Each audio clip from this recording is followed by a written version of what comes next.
Welcome to Man Does Tech, where I solve the problems you didn't even know you had. You begin by forming the core. Create a small magic ring or a 30-stitch round to make the penguin torso. Use black yarn and a 4mm hook. This gives tight stitches that hold stuffing.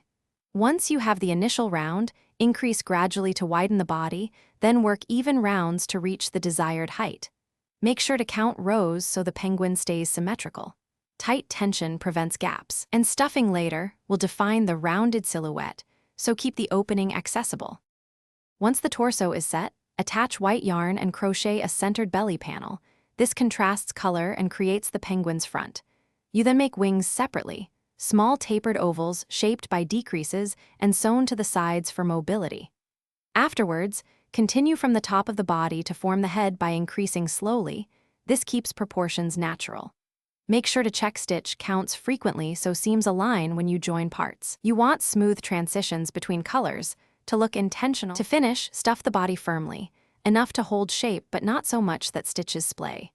You then sew head, wings, and belly panels with a yarn needle using a mattress stitch for a clean join. Add orange beak and feet and embroider or attach safety eyes, placing them for an expressive look.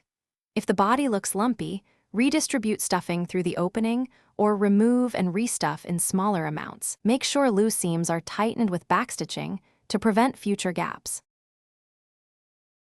Thanks for watching. If you found this helpful, don't forget to like and subscribe.